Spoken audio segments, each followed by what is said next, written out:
आज हम शुरू करने वाले हैं अपने जूनियर क्लर्क की तैयारी। जो जूनियर क्लर्क का हमारा टेस्ट होना है 8 अक्टूबर को, तो उसके लिए हम कुछ अपने इंपॉर्टेंट एमसीक्यूज़ देख लेते हैं कि हमारे पास कौन से एमसीक्यूज़ हैं।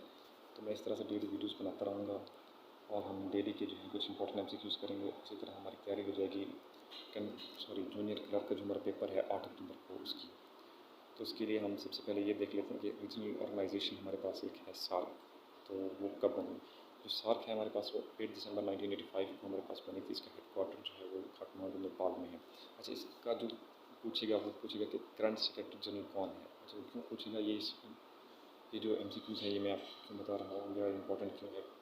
इसलिए है कि जो करंट सेक्रेटरी जनरल है सार्क का वो चेंज हो चुका है। अब जो है वो गुलाम सरवर है जिनका ताल्लुक बांग्लादेश से है, वो करंट सार्क के चेयरमैन है। और इसके अलावा जो हमारा क्या कहते हैं इसका जो करंट समिट होना है वो 20th समिट होना है। जो इसका 20वां इजलास है वो हमारे पास होना है पाकिस्तान में, इस्लामाबाद में। तो इसमें दो चीज़ें हमारे पास हैं। करंट सेक्रेटरी जनरल कौन है, वो है जी गुलाम सरवर जिनका ताल्लुक बांग्लादेश से है। और जिसका 20वां समिट होना है कहाँ पे होना है, इस्लामाबाद के अंदर पाकिस्तान में होना है। ठीक है। उसके बाद एक और हम देखते हैं कि कर्ट वेल्डहैम ये थे जी 4th secretary general of UN. अच्छा, इसका हम क्यों करेंगे, वो एक बात आपसे पूछ सकता है कि कौन सा यूएन का सेक्रेटरी जनरल है जो कि किसी मुल्क का सदर रहा है। तो वो हमारे पास है जी कर्ट वेल्डहैम, 4th सेक्रेटरी जनरल थे यूएन के। तो ये प्रेसिडेंट बने थे 1986 में, और जो यूएन के सेक्रेटरी जनरल रहे हैं वो बने थे 1972 के अंदर। अच्छा, इसके बाद वो एक और बात हमसे पूछ सकते हैं कि बलूचिस्तान जो है हमारा वो कब प्रोविंस बनेंगे। अच्छा, इसमें थोड़ी सी मुझे डेट का इशू है।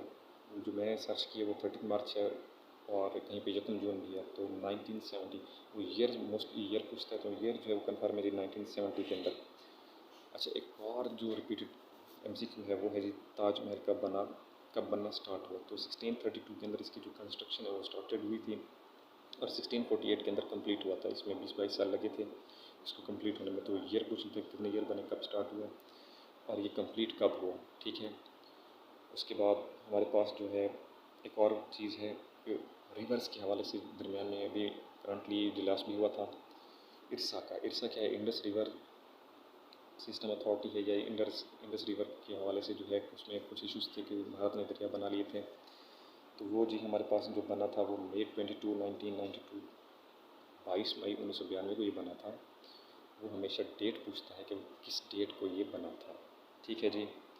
उसके बाद एक और है हमारे पास जो हमारे current chief of air staff Zaheer Ahmed Babar Sidhu. ठीक है। जो उनका ताल्लुक़ है वो है गुजरात से, गुजरात पंजाब के अंदर।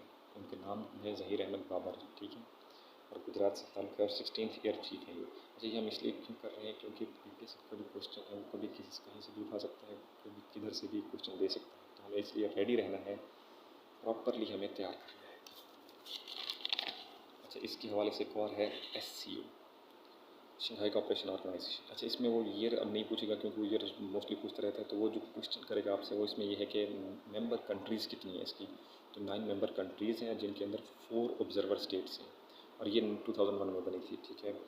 उसके बाद एक और क्वेश्चन पूछता है वो एवरीडे साइंस के हवाले से कि डिजिटल स्टॉप वॉच जो है वो कितने सेकंड्स तक मेजर कर सकती है। तो जो डिजिटल स्टॉप वॉच है वो 0.01 सेकेंड, पास्ट पेपर में उसने पूछा था मैकेनिकल स्टॉप वॉच का। तो अब एक्सपेक्टेड है कि वो डिजिटल स्टॉप वॉच पूछ ले। तो 0.01%, मैकेनिकल स्टॉप वॉच 0.1% और डिजिटल स्टॉप वॉच जो है वो 0.01%। ठीक है जी।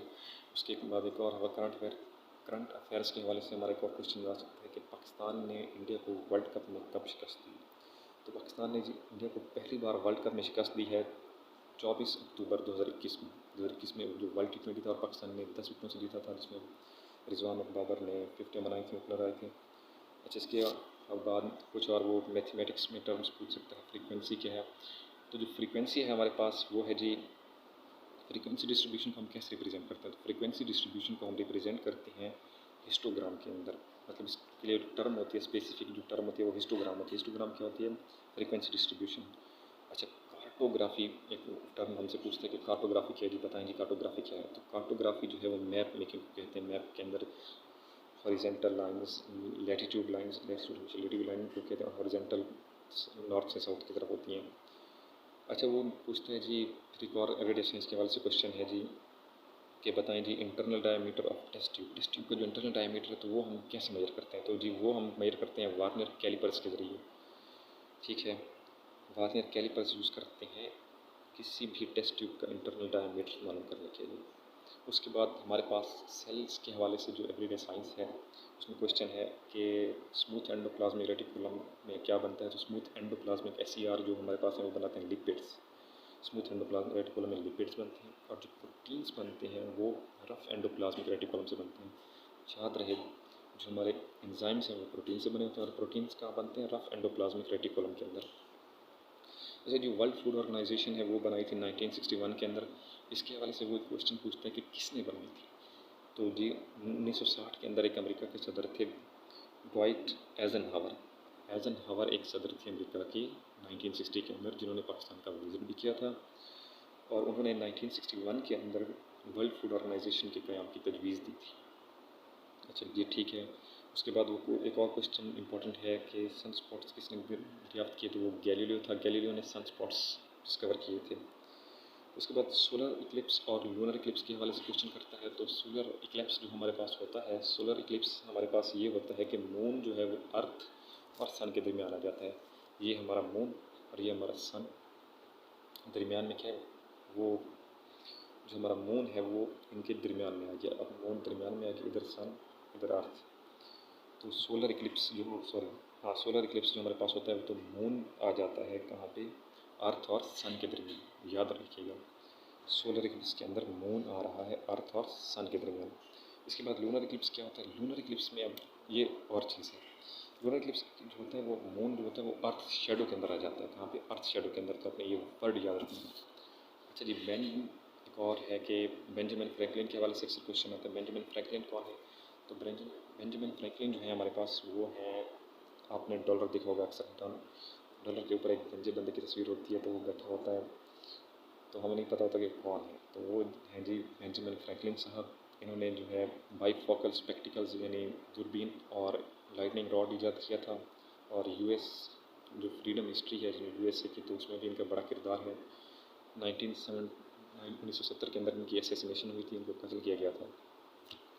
अच्छा, एक और इम्पॉर्टेंट क्वेश्चन है कि वो पूछ सकता है कि गैस प्रोडक्शन पाकिस्तान के अंदर, पाकिस्तान की जो पहले गैस प्रोडक्शन थी वो कितनी थी और अब कितनी है। तो पाकिस्तान की जो पहले गैस प्रोडक्शन थी वो थी जी 28, पहले थी 32.70 बिलियन, 32 थी पहले।